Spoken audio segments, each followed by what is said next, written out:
Bismillahirrahmanirrahim. This is Amna. Today we will discuss about why does the most powerful state of the world, United States of America, supports the tiny country in the Middle East.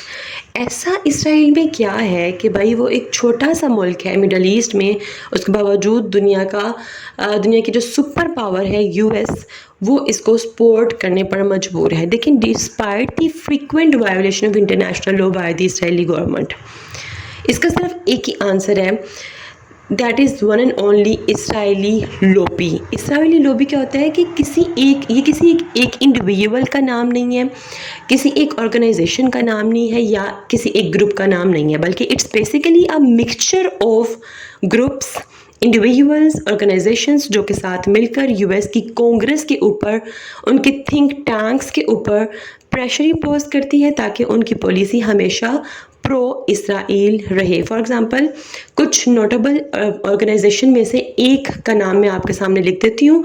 AIPAC, American Israel public affair committee. कुछ think tanks भी हैं जो कि जैसे कि Washington institute for near east policy, media influencers हैं, journalist हैं, even कुछ क्रिश्चियंस ग्रुप्स भी हैं. For example Christians United for Israel. याद रहे, इसराइली लॉबी का मतलब जूइश लॉबी नहीं है. बहुत से ऐसे जूइश लोग मौजूद हैं जो यूनाइटेड स्टेट ऑफ अमेरिका में जो अपोज करते हैं इसराइल को, क्रिटिसाइज़ करते हैं उनकी ज़ियोनिस्ट रजीम को और उनकी पॉलिसीज़ को. तो बहुत जो स्ट्रॉन्ग सपोर्टर्स हैं इसराइली लॉबी के, वो ज़ियोनिस्ट हैं, क्रिश्चियंस हैं जो कि यूएस बेस्ड हैं और नॉन जूइश पर्सन है. ठीक है, तो अगर मैं एक बहुत इम्पोर्टेंट बुक है जिसको पब्लिश करने से रोका गया था यूरोप में, ठीक है, उसकी कुछ एक स्टेटमेंट आपके सामने रखूँ तो उनके मुताबिक Israel lobby is not a capable or conspiracy, it's operate only and legally but its influence is powerful. मतलब कि इसराइली लॉबी कौन सी है, ठीक है, वो उसने अपनी जड़ें जो सी हैं वो यूएस की कांग्रेस में इतनी ज़्यादा स्ट्रॉन्ग पावरफुल कर ली हुई हैं कि यूएस का कोई भी नया प्रेसिडेंट आता है वो ये सोच ही नहीं सकता कि वो एंटी इसराइल कैंपेन कोई स्टार्ट करे. दूसरा सवाल यहाँ पर ये पैदा होता है कि इसराइली लॉबी किस तरह यूएस पॉलिटिक्स पर असरअंदाज होती है, ठीक है, किस तरह इन्फ्लुएंस ओवर होती है. इसराइली लॉबी जो सी है वो स्टार्ट ही यूएस कांग्रेस से होती है, थ्रू कंपेन डोनेशन कह सकते हैं, थ्रू वोट मॉनिटरिंग कह सकते हैं, कैंडिडेट सपोर्ट कर सकते हैं. ये सब ये शो करता है कि हर कांग्रेस के मेंबर की जो पॉलिसी है वो प्रो इसराइली है.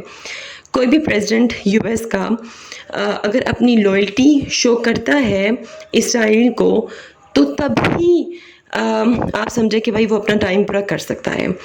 कोई भी रिप्रेजेंटेटिव या Congress member anti Israeli agenda पर इलेक्शन लड़ ही नहीं सकता क्योंकि इसराइली लॉबी जो सी वो बहुत ज़्यादा स्ट्रॉन्ग हो चुकी है. छोटी सी एग्जांपल मैं आपको इतनी यहाँ पर ये भी दे दूँ जिससे आपको आइडिया होगा कि इसराइली लॉबी क्यों इतनी स्ट्रॉन्ग है यूएस पॉलिटिक्स में. देखिए, अगर मैं इराक वॉर की बात करूँ तो it is the Israeli lobby who basically pushed the magistrate of America towards Iraq war. तो हर एजेंडा जो भी यूएस कर रहा है उसके पीछे इसराइल खड़ा हुआ है. ठीक है, मतलब कि इसराइल के बंदे इतने स्ट्रॉन्ग हैं, उनकी जड़ें इतनी स्ट्रॉन्ग हैं अमेरिका में कि अमेरिका सोच भी नहीं सकता कि हम इसराइल का साथ छोड़ें. ठीक है, कोई भी नया प्रेसिडेंट आएगा, ठीक है, उनको इसराइल को साथ लेकर ही चलना पड़ेगा. सो दैट्स वाई यही वजह है कि